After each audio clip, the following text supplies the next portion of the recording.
Welcome to the Rise Above Show presented by RoofCon. My name is Diego Dante, and I'm thrilled to bring you inspiring conversations with some of the most innovative and bright minds in our industry. From business and entrepreneurship to personal development and growth, we'll explore the strategies, insights, and stories that have helped our guests rise above challenges, overcome adversity, and achieve their goals. So sit back, relax, and join us on this journey of empowerment, inspiration, and discovery. This is the Rise Above Show.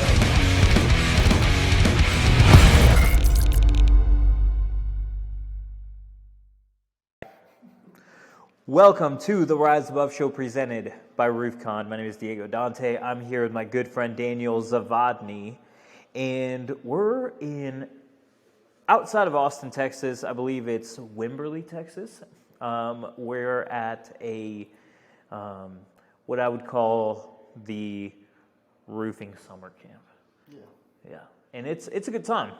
It's a good time. We're here with like 60 or so people, and just enjoying ourselves, doing some trainings, doing some workouts, doing some team building, and just all around just having a good time. So, but man, I'm excited to have you on the show. Yeah, thank you, Diego. Yeah, man, we've been talking about it for a little while, and you are the longest standing Revolt member. What's so let's talk about that. So how did you first? I guess you joined back when it was Bold. Yep. So how did you? I've been in Revolt since before it was Revolt. Yeah. So how was that experience of? I guess how did you hear about it originally? How did that come about? Yeah. Super good question. As you know, it wasn't very well attended, the first RoofCon, but the very first event in the industry I went to was Win the Storm in 2016. And there was a kind of a mindset shift for me. Les Brown was incredible, but what I saw at that whole convention was not at all what I aligned with personally, value-wise.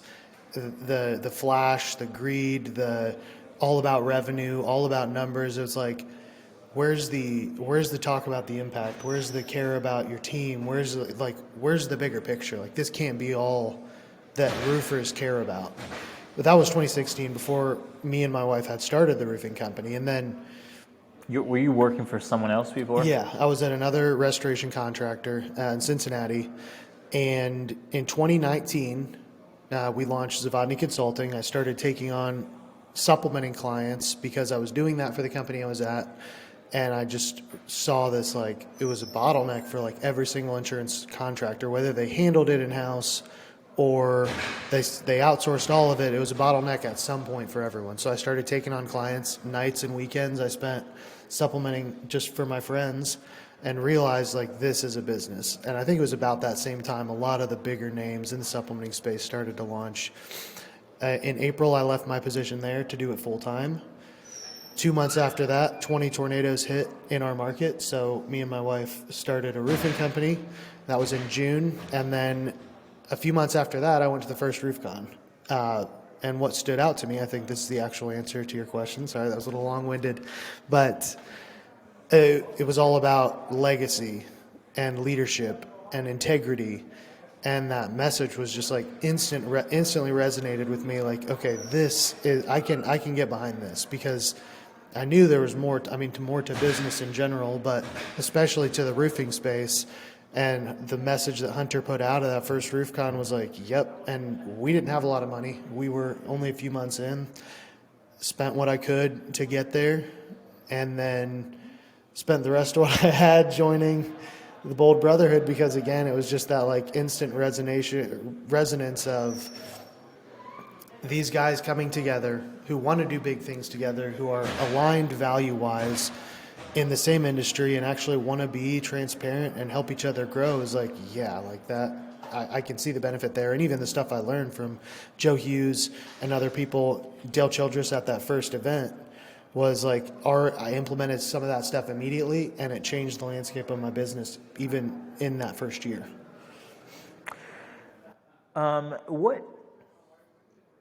Tell us, for the people that weren't at that event. You said it was impactful, all that. Give us a little rundown of what the event was actually like what logistically, what was going to that event like? Because I'm sure a lot of people we got on their radar at around RoofCon 2020 or after, because that was the first big event that we put on. And even 2020 was, well, let's answer your question first. I mean, it was tiny. Like, there's more guys here at this retreat now than I think were at that first RoofCon. There were maybe like 3 or 4 vendors. Small stage, people just came up and just shared the genuine value. So like, it was almost, I mean, not more impactful, but it was a unique context and setting because it was so personal. And, we were able to chat with everyone who was there. But then even in 2020, to your point, it was here in Texas, but it was during COVID. So the chairs were all 6 feet apart. And even that was like, I couldn't believe you guys got as many attendees there as you did, just based on all those challenges. So you guys have done amazing in that space. No, I appreciate it. Yeah, that was that event was 2019 was I believe 2 months before I joined the team. And when I joined the team, Hunter said, "Hey, we just put on this event. It was awesome, and I want to be able to put more attention into it, but I don't really have the time to do it." And so, we talked about me joining to be able to put that together, and it, but we didn't really have a game plan for it, and so I ended up coming in just to sell roofs for him in the meantime until we kind of figured some stuff out. And then one day he brought me in to his office, and it was so funny how kind of things came back full circle, because he said to me, he brought me into his office and he said, the first thing he said to me, he said, "Diego, where do you want to be 5 years down the road?" And I looked at him for a second and I said, "I want to be sitting in your chair." Because I think I was just, it's one of those, like, boss asks you a question, I was trying to just, I guess, impress him or something. And, it's so funny that it's kind of come back around full circle to where now I'm running the show this year, for the first time, where before it was just, putting together, just doing the marketing for it. Right. So it's been a cool experience, man, coming from that in 2019 to 2022, being at, shy of 3,500 people. Right.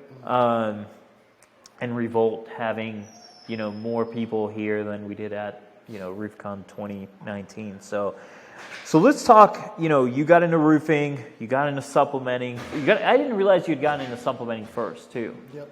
So I guess for people that, don't, it took me a little bit to really understand what supplementing was when I got into the industry, but give us just a little rundown for anyone who maybe doesn't really understand how that benefits a business, of like, how does, using a supplement company or just having supplements done will help you in running a roofing business? Right. Yeah. Super good question. And most people, I'm sure, understand what it is, but briefly, I'll explain. A supplement is anything that is not included in the first insurance estimate that either should be or ends up being included in the final estimate. So that could be your cleanup, that could be certain building code items, that could be anything that's missing that's required to do the job is a supplement, a supplemental item. So the way that it works for us typically is we want to start working on the supplement as soon as we get the first insurance scope. So whether you in the audience are doing it in-house or you're outsourcing it, I highly recommend being part of your process is as soon as you get that first insurance scope, even if it seems like it's the right profit margin, crank out an audit, figure out what is exactly missing, and outline everything that's missing and why it needs to be covered. Whether it's building code, manufacturer specifications, argumentation, documentation, no matter what it is, figure out what it should be right away, because we've found even for the volume companies that want to turn jobs quickly, the sooner we can set those proper expectations with the insurance company, the better it is on the back end. And usually we'll get those valuable pieces of our approach is we want to work together with the adjusters. So we always approach it that way of I know you want to do the right thing.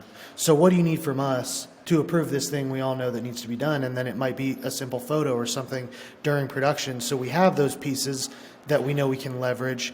And then we've already set the expectation ahead of time so that on the back end, it's, yep, here's everything we said was going to be expected. Here's all the photos you need. Much faster closeout than, hey, boom, here's $7,000 more you guys owe. All the reasons why, all the photos, all the documents, an annoyed homeowner maybe, and then it's 40 days on the back end, and that holds up your cash flow. Yeah. And I've used you guys personally.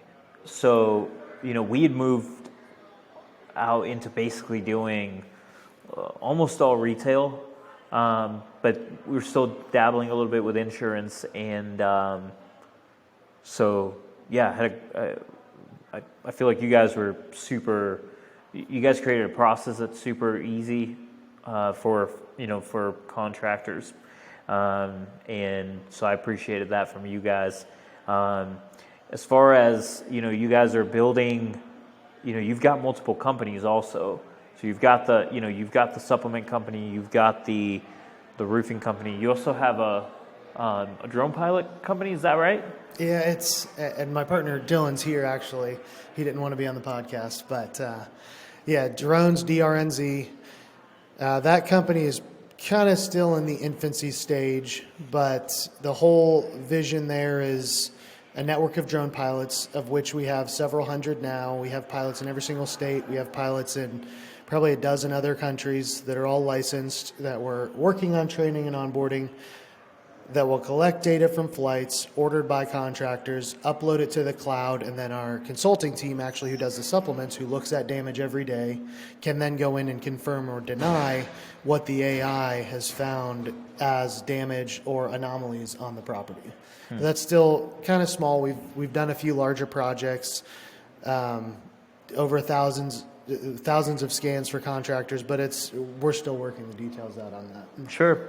So, and sorry to interrupt, but it's easy, for you to say, like, I have these companies, like, it would not be right for it to be about me, because I'm good at like 1, 2, maybe things. My team is incredible for every single company. I depend so much on them for everything that they do. Amanda, my wife, she manages all the day-to-day. My brother-in-law, Tim, he's the CFO for all of our businesses, and I swear he's part computer, the way that he builds these spreadsheets. I mean, my brother-in-law, Jesse, my brother, Joe, runs the consulting firm, and I could go on. There's 27 of us between the multiple companies, and well, that's what I was going to ask you. You've got a large... Yeah. Sorry to cut you off. No, you're good. You're good. I was going to say you've scaled it's not just the one company that you're running. You've got the 3 companies, and so how did you scale to this, and what tips do you have for other contractors that are trying to scale a team? Yes, that's a super good question, and I would encourage anybody in the audience who's I can do it all on my own, or I've been burned by people in the past. Reshape that mindset, because just in the same way that one bad employee can leave a sour taste in your mouth or ruin a process or ruin a relationship, one good employee can exponentially grow what you're doing. A good idea from someone with a different mindset, or someone who's a refiner who can like take what I'm a wonderer, so I'm always asking questions, but I won't finish any task. So the people that can fill in those holes, nobody's good at everything. So my first tip, practical, would be get serious about identifying what your strengths are, and just as importantly, what your weaknesses are, and then start filling those weakness areas of people who that's their area of strength. Where you find joy and fulfillment, that's where you should be working. And where you lose energy, you don't find joy, you don't find fulfillment, you should be finding people who actually love to do that stuff, who love filling out your tax papers and filling out warranties because they can check boxes. Like, that stuff will depress me, but we have people on our team who are awesome at it. So practically identify your strengths, identify your weaknesses, and find ways to hire for those weaknesses. And you can do this through personality tests, through experiences. It's always best to just like try different things out. You might get joy from and be good at things you don't expect. A mentor, someone who's going to be brutally honest with you, and get in the habit of being brutally honest with yourself. Don't be prideful and think you can do it all and you're great at everything, because you're not. And then, that's the first step. And then, should I keep going? Yeah. So that's the first step, is you got to know like where you're good and where you need to hire. And then, starting with the end in mind, you need to know, okay, who do I need to hire to get to where I want to get to next year, 3 years, 5 years?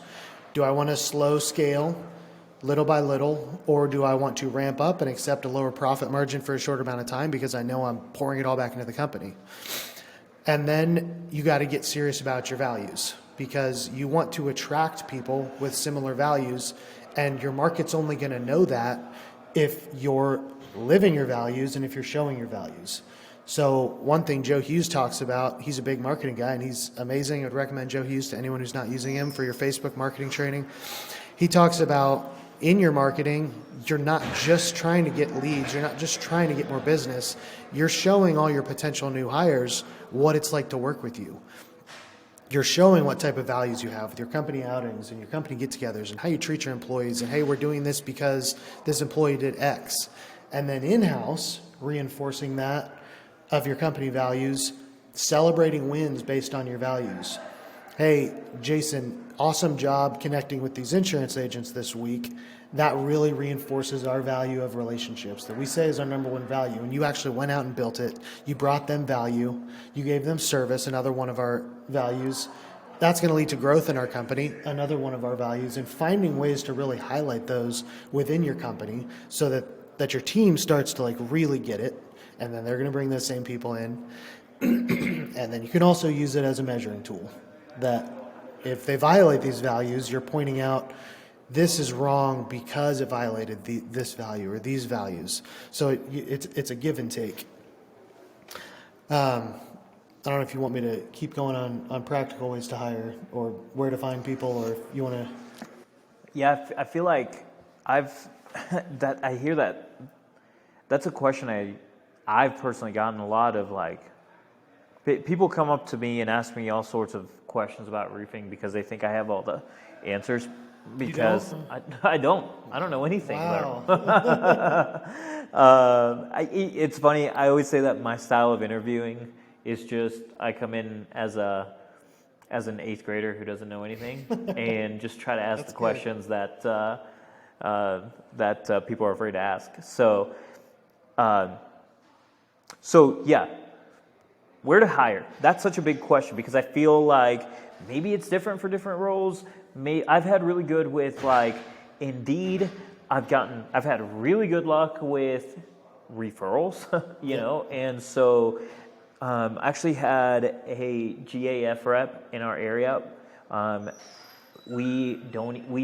I was running a roofing company, I didn't even use GAF, but I was friends with the guy on Facebook, and the guy recommended me over his clients because he knew, my core values. Yep.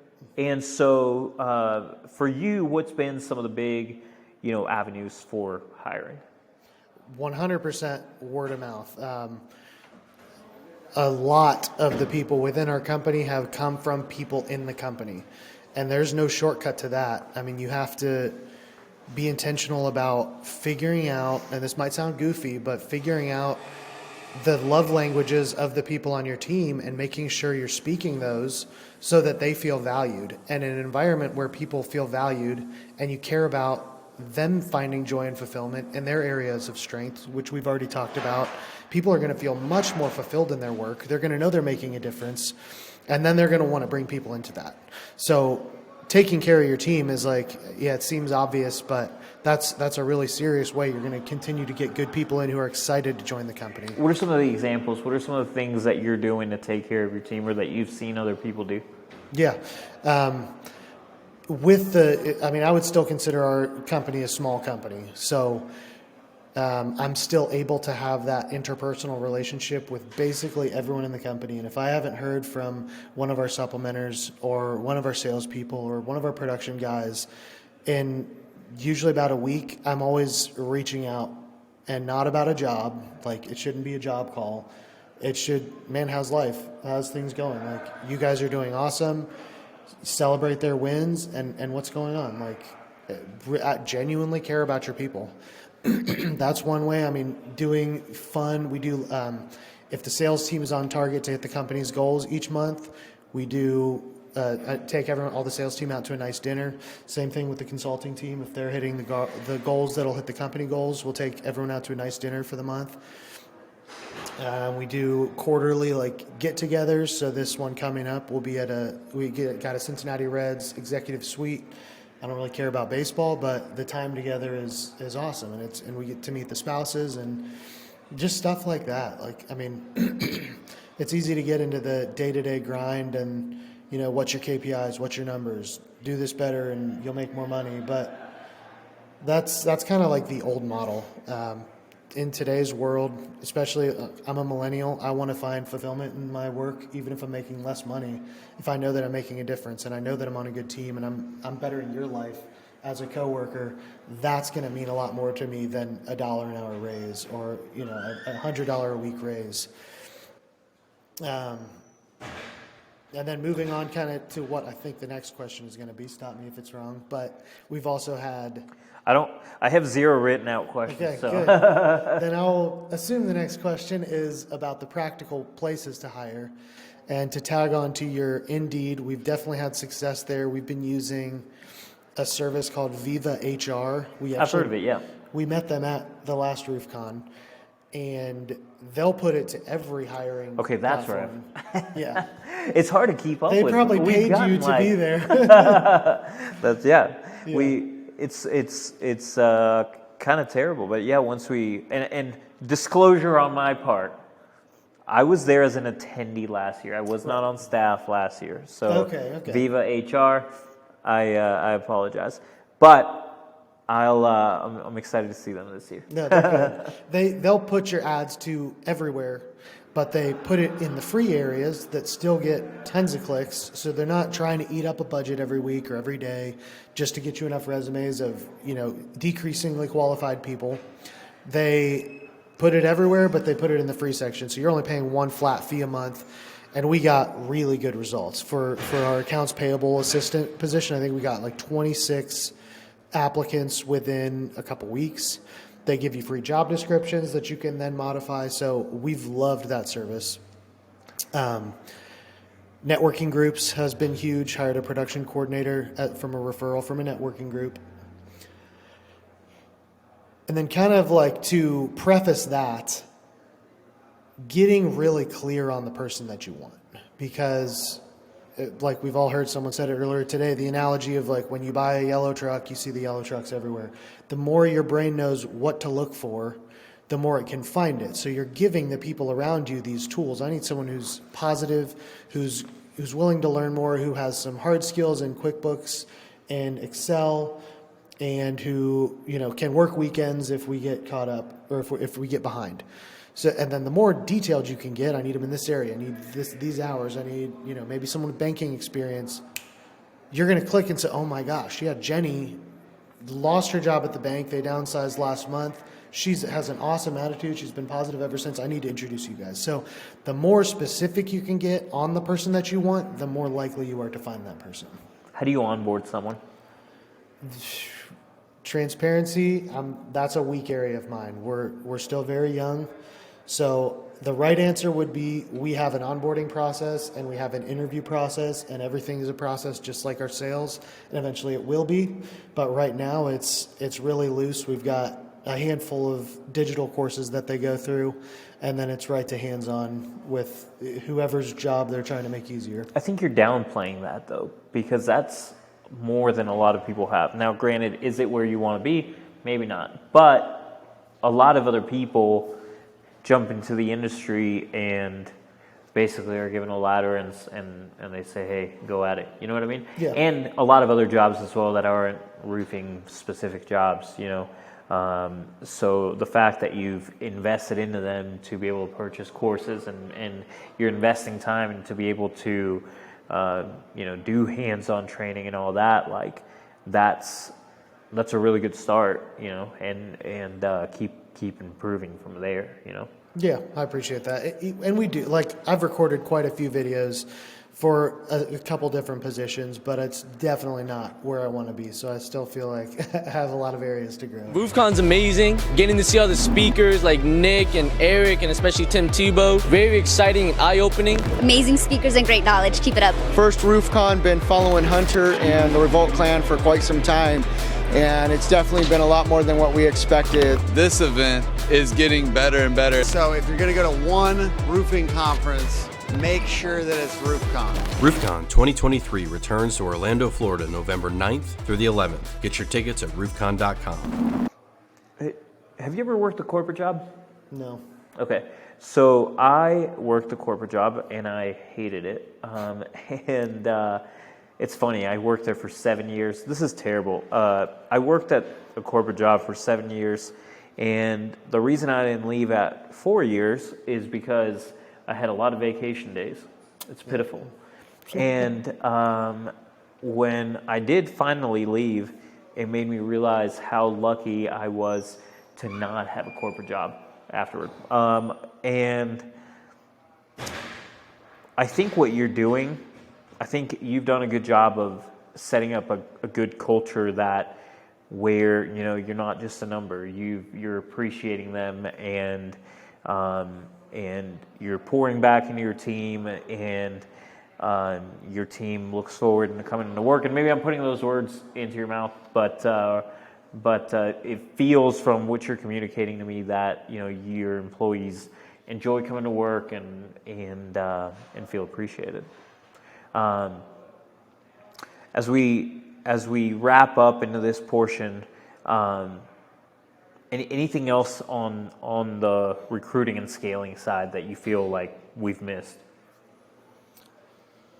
I could give a handful of more just practical ways that have worked, but it's exactly what you said. Like, genuinely care about your people. That you're gonna get the most out of people when they feel genuinely cared for. Like, it's not a tactic. It's not, it's like the giver's gain mindset, where the more you give, the more you gain, and it's the selfish altruism.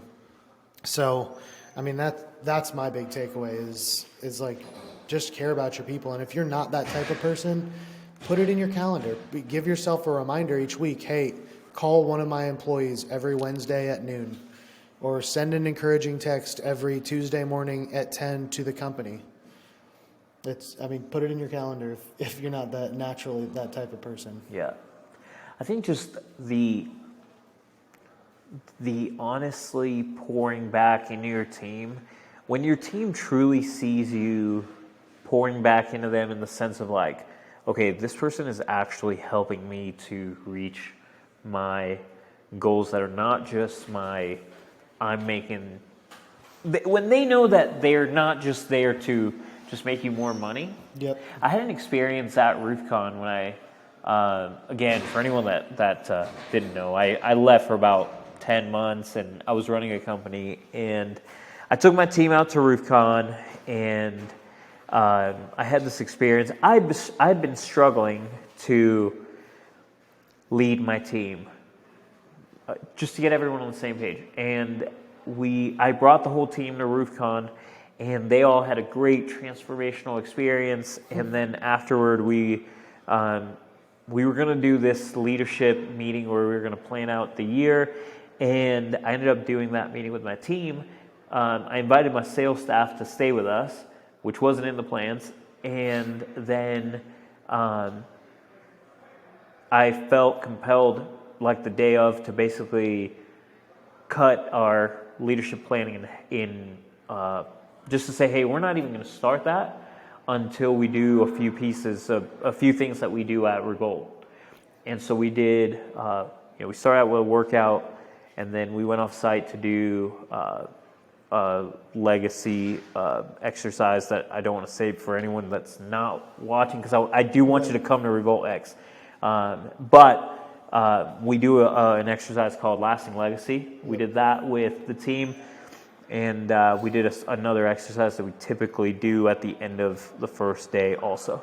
So I did those things with my team, and I had all of them in tears, which was like When when you get a bunch of grown men crying. I felt like that's a big win. And but the second thing is, they literally told me, they were like, they all came up to me together as a team, and they told me, we're bought in, like we're in it, like we're ride or die, doesn't matter what happens, like we're all in.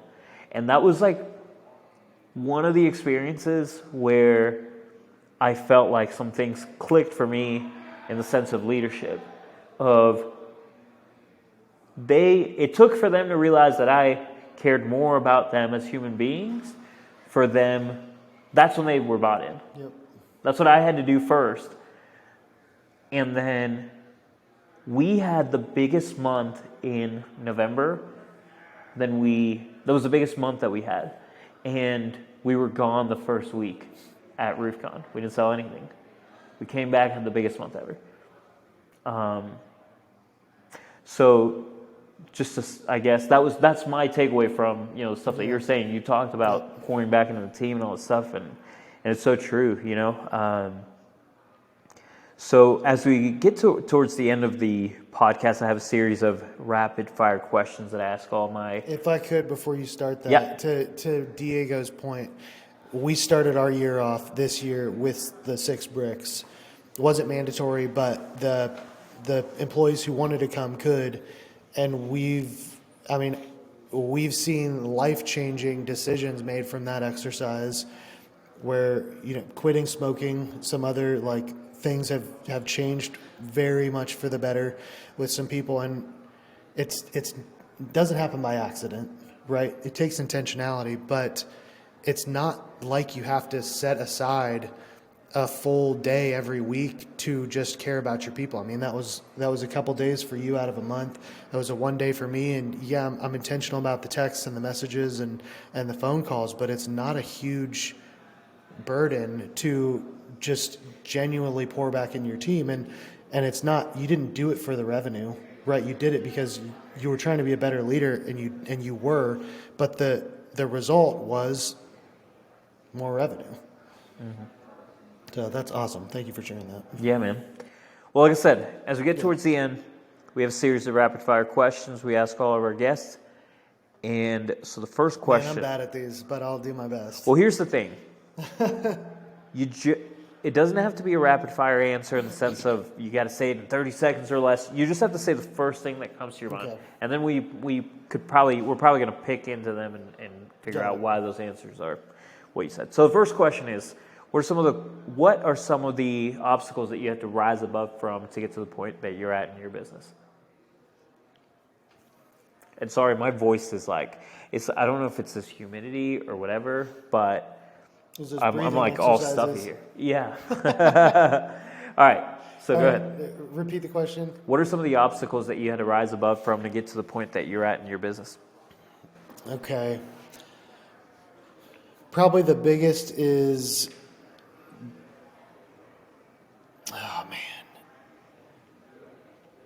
being more humble and at the beginning, realizing all the weaknesses that I did have, because I don't know, I think it's natural, especially as men, to think I can take over, I can do whatever and I'll be good at it. And just that, getting brutally honest with myself of, dude, you're good at a couple things, but you need to understand that there are other people who are a lot better at in all these other areas. So that was challenging, and then being okay with giving that stuff up. My second question is, what is the last book that you read? The last book that I read? Oh man, I'm such a ADD reader that I'll read 3 or 4 at a time. The Effective Executive is the last one I finished, by Peter Drucker. What's the best book that you've read? Best book that I've read, besides the Bible, would be 27 Laws of Leadership, John Maxwell. No, No, Your Next 5 Moves by Patrick Bet-David. That's a more recent That's the one I thought you were going to say. Yeah, that's a more recent one that I've read 3 or 4 times, and it changes like my mindset every time. I'm pretty sure you're like the third person on the podcast that said that book. Really? Yeah. I love that. PBD is like my mentor from afar. I love him. You introduced me to him. Well, not like in real wish. life, but you were the first person that put him on my radar. Yeah. So about 2 years ago or so. All right. My next question is, if you had a billion-dollar exit with a B, what would you be doing the very next day? Without thinking about it, what is the next day? What would you be doing? Probably investing into other people's businesses, even just with my time. Okay. That's, that's a good answer. The one I always question is, I get a lot of people that say, I'd be working the next day. I'm like, the next day? If you had $1 billion with a B? Because I feel like I'd be in the Bahamas. I mean, would I take? Okay, so the next business thing I would do, there would probably be a vacation in there. But the next business thing I would do is it's my long-term passion to like. Yeah. If I could do it for free, then I would want to be investing in other people's businesses. I think your answer is great. I think your answer is great. So my last rapid fire question is. Oh gosh! Are you getting bit by mosquitoes? My leg is eating up. This is what happens at roofing summer camp. Yeah, really. So, how do you deal with imposter syndrome? Do you deal with imposter syndrome, and if you do, what are some of the things that you would, I guess? That's an awesome question, and for the first couple years, I really did. Occasionally, sometimes it's the how are all these amazing people following me? But I mean, the constant reminder is they aren't following me. I'm doing what I think God wants me to do. And that's like my rock, my foundation is that everything I do, I'm doing for the Lord. I'm doing for Christ. And I hope that shines through, and I don't have to tell people that for people to see that. But I mean, if I'm doing what God wants me to do, then I'm in the right spot. And as soon as He wants me somewhere else, I won't be there, and I'll just hopefully be okay with that. Yeah, I think that's a great answer. I appreciate you sharing that. And as we get towards the end of the podcast, I want to say to you that I appreciate you, appreciate your friendship, and I appreciate you guys because you're obviously big supporters of RoofCon and of Revolt. I know you guys are going to be at RoofCon in a big way this year, so I'm super excited about that. Yeah, same. You're going to be a panelist at RoofCon. You're going to have a breakout at RoofCon. We're going to have, we're going all out. We believe in you guys, and I'm super excited because this year it's like, coming in, one of my big things was like, I want to get fresh faces at RoofCon. So who are some of the people that, I feel like deserve to get that, to be able to give back to the community that just haven't gotten those opportunities. Yeah. And so I'm super excited to have you on stage, and we're super excited for RoofCon. So if you have not gotten your ticket yet, I'll give my shameless plug. RoofCon.com. RoofCon is November 9th through the 11th in Orlando, Florida at the Orange County Convention Center. If you want to come to watch the general session, tickets are very limited this year because what we did last year, as you may know, we had a stage we had a big old stage. Yep. This year we're going to the Chapin Theater. We have limited seats in there. So we're super excited about that. I love having a packed show. Yep. But unfortunately that means that that's probably going to sell out. So make sure that you get your tickets to RoofCon. Yeah, if you don't go to any other conference in the year, get to RoofCon, get your team to RoofCon. I'm not making any commissions, but that is the one conference every year that I take as many people as I can to. set your sales team some goals to hit it, and you'll take them to Florida if that's what it's going to take. But seriously, the leadership, the legacy, the integrity values that it brings, the speakers that are going to be there. I mean, vendors even that have changed the course of my business, don't miss RoofCon. And you get to come and hang out with Daniel. That's and, right. And I'll give you the shameless plug too of like, I've personally used you guys, like I said, so I recommend you guys I've recommended you to so many people, and we, so also if you have, if you need to outsource your supplements, give Daniel a call. His team's going to take care of you. So where do people go if they want to connect with you? Yeah, thank you, Diego, and I appreciate you also. I didn't get to say that back. Yeah, to you, man. But I really do. And even if you don't use us to get supplements, I've got a book. I've got some recorded presentations. We didn't talk about the book. Yeah, well, you can find me on Facebook Messenger and on Facebook, Daniel Lawrence Zavodney.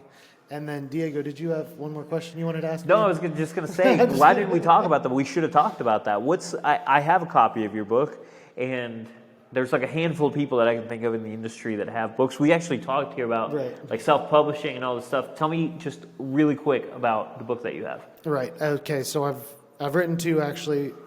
One is called Over My Head for homeowners, basically who want to understand the roofing and insurance claims process, and then I have an Over My Head consulting edition for our consulting firm that basically walks through the insurance claims process to what a contractor needs to know to set proper expectations for his team and set proper expectations for his or her homeowners throughout the various process. Because as I'm sure you guys know, the insurance claims process can be overwhelming. You don't want to give all the information at once, but you do want to set proper expectations so the homeowner and your team knows what to expect. Thank you. Yeah, no problem. So if people want to purchase the book, where do they go? I mean, honestly, you can just Facebook message me and I'll send you a free PDF. And if you want to pay, I mean, you don't need to pay anything. I'll even mail you a copy if you want a hard copy. I'm sure you probably have them at RoofCon. Yeah, I'll have free ones at RoofCon. I'll have several hundred there. I actually have some here. I don't know if anyone's watching this live, but we're not live, but that's right, we're not live. Well, we appreciate you, and anyone that's tuned in, watched the whole thing, we really appreciate you. Leave a comment of what you got out of this, and we'll catch you guys next time on the next episode of the Rise Above Show presented by RoofCon. Peace out. Good. Cool, man. Appreciate you, homie. It's fun. Yeah, sorry my voice is like, I'm all nasally. I think that mosquito bit me like 17 times on the leg, so I'm trying not to move too much. It was awesome watching you guys. Hopefully that was cool. Yeah.